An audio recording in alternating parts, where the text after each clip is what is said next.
Estou bem longe, cansado estou.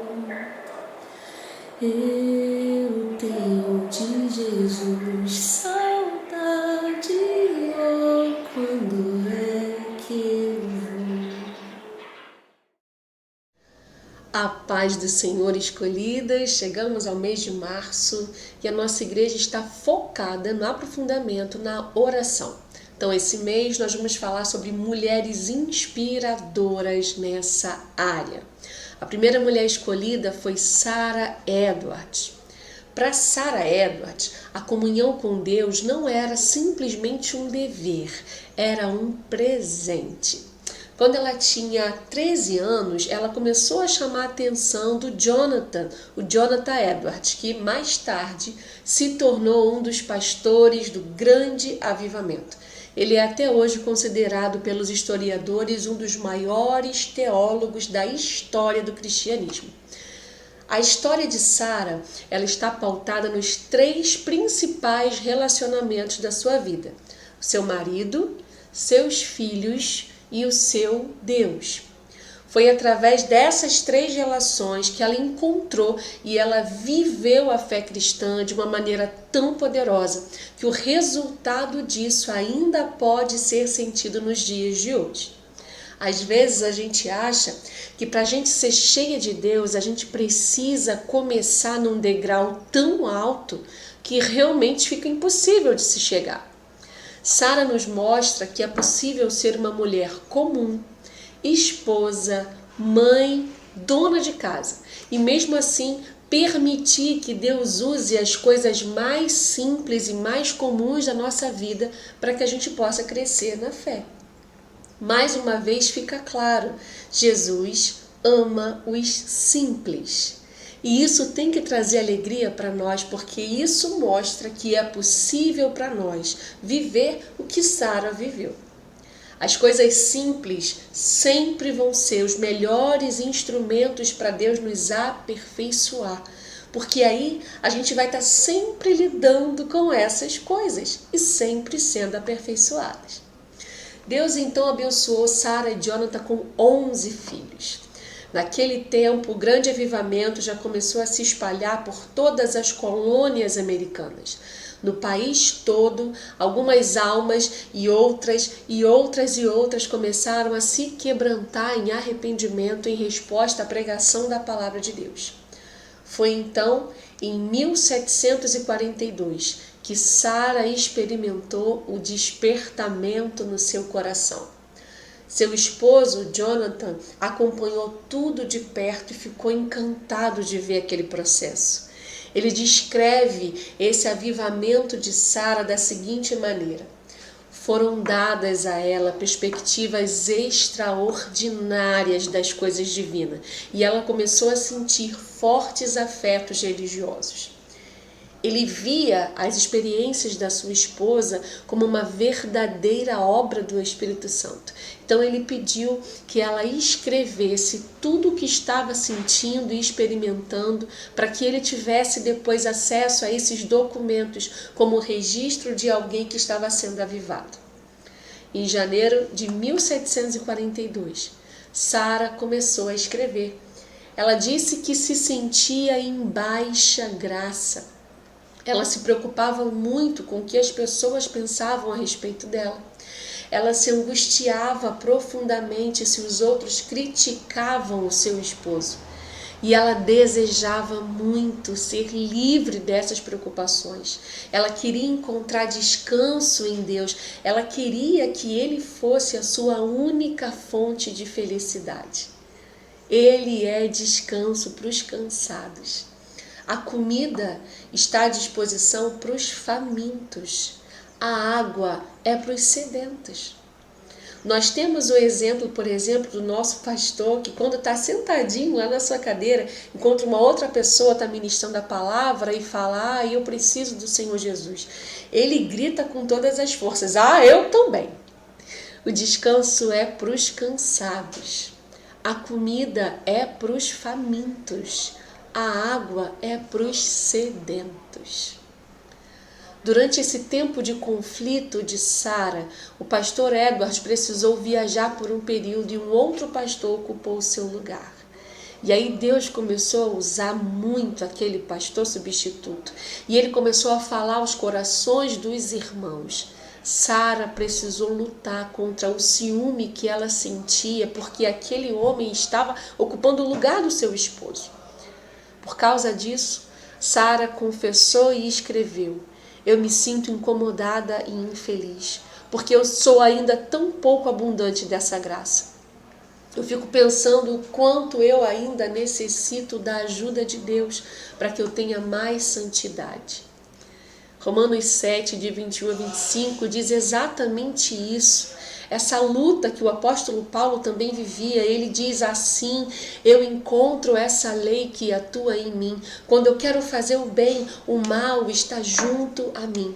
Porque no íntimo do meu ser, eu tenho prazer na lei de Deus, mas eu vejo outra lei atuando nos membros do meu corpo, guerreando contra a lei da minha mente, me tornando prisioneiro da lei do pecado que atua nos meus membros. Miserável homem que eu sou, quem me libertará do corpo sujeito a essa morte? Mas ele termina dizendo: graças a Deus por Jesus Cristo, nosso Senhor. Sara passou por um período de luta com Deus e finalmente encontrou a grande paz de espírito. Ela entrou numa extraordinária submissão a Deus. E ela escreveu que tinha firme vontade de esperar nele e estava sujeita ao tempo que ele quisesse para operar a ajuda que ela precisava. Não muito tempo depois, Sara permaneceu num estado de intensa consciência espiritual por vários dias. Durante aquele tempo, ela esteve tão inundada de Cristo que ela chegou a perder temporariamente a sua força física. Sobre isso, ela escreveu: nunca antes, por tempo tão prolongado, eu achei o prazer de tanta luz, tanto descanso e tanta doçura do céu na minha alma, sem a menor agitação do corpo. Grande parte da noite eu passei acordada e às vezes adormecida, mas toda noite eu continuei em um sentido claro e constante da doçura celestial, do seu amor extraordinário, da excelência de Cristo, da sua proximidade, do meu amor por Ele. A minha alma permaneceu em algo parecido a um paraíso celestial. Parecia ser mais do que o meu frágil ser poderia suportar. Uma verdadeira plenitude de alegria que só sentem aqueles que contemplam o rosto de Cristo. Para Sara, a santificação e a felicidade não eram buscas de coisas separadas, eram os dois lados de uma mesma moeda. E fica aqui uma lição para nós, uma palavra que precisa nos acompanhar na nossa caminhada cristã: ressignificar. A santificação não precisa ser vista como um sacrifício, como algo penoso, como algo quase impossível. Quando Sara olhava para a santificação, ela via escrita a palavra felicidade. Outro ponto importante é que diariamente Sara escolhia resistir ao pecado e se submeter a Deus, porque só assim ela conseguia encontrar nele o verdadeiro descanso e a verdadeira alegria. Outra palavra que precisa nos acompanhar: decisão. Sara escolheu, ela decidiu resistir ao pecado todo dia, decidiu se sujeitar a Deus todos os dias. Existe mais outra palavra que não pode deixar de aparecer aqui, que é a prioridade. Sara escreveu que sempre priorizava as atividades que fortaleciam a sua saúde espiritual e as atividades que aumentavam o seu conhecimento de Deus. Ela fez uma listinha que para nós também poderia ser muito interessante: oração, meditação em pregações poderosas, conversas que edificam, escolha de hinos que cantam a palavra. 4 coisas que faziam com que a sua mente estivesse condicionada ao processo de santificação constantemente: oração, meditação em pregações que edificam, conversas edificantes sobre a Bíblia, escolha de hinos que cantam a palavra. A Sara considerava essas coisas uma bênção extraordinária e ela lidava com esse processo de santificação como uma atleta numa grande maratona. Você sabe que maratona significa qualquer competição de duração prolongada e que exige grande resistência. Mais uma vez, o apóstolo Paulo também coloca seu processo de santificação como Sara, uma maratona. Em Filipenses 3, de 12 a 14, ele diz: olha, não é que eu já tenha alcançado ou que eu seja perfeito, mas eu prossigo para alcançar aquilo para o que eu fui também preso por Cristo Jesus. Irmãos, quanto a mim, eu não julgo que tenha alcançado, mas uma coisa eu faço, e essa coisa é, esquecendo-me das coisas que para trás ficam, avançando para as que estão diante de mim. Eu prossigo para o alvo, eu prossigo pelo prêmio da soberana vocação de Deus em Cristo Jesus. Esse é o segredo. No momento em que Sara experimentou o avivamento, ela já era cristã há 26 anos. Então o seu esposo começou a afirmar que ela tinha tido um incomparável processo de santificação já durante os últimos 7 anos. E isso mostra que ela estava sempre disposta a conhecer e prosseguir em conhecer o Senhor sem jamais voltar para trás. Outro dia eu estava falando sobre isso, enquanto os homens de Davi levavam a arca de volta para casa. Eles davam 6 passos e faziam uma parada. E eu falava sobre o ritmo da nossa caminhada, que às vezes ela precisa ser um pouco mais lenta, porém mais segura e constante. Para a senhora Edward, valia a pena qualquer esforço com o fim de obter a recompensa de ter um relacionamento com o Senhor. Sobre a sua experiência com Deus, ela escreveu: olha, o que eu sentia valia mais do que todas as comodidades e todos os prazeres externos que eu já tinha desfrutado em toda a minha vida. Eu sentia uma alegria tão pura que alimentava e satisfazia toda a minha alma. A santificação de Sara não foi em vão. Os 11 filhos dos Edwards tiveram um lugar na primeira fila da vida e da espiritualidade dela. Eles foram influenciados pelo testemunho da sua mãe. Sara era uma dona de casa, mas a atmosfera da santidade que essa mulher alcançou não ficou presa lá dentro.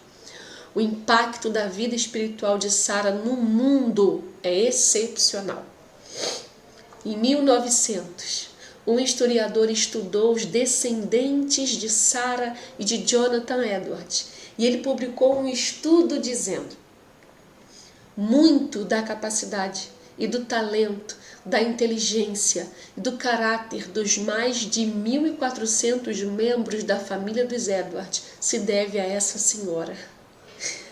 Os descendentes dos dois incluíram profissionais que mudaram a história da sociedade em diversas áreas.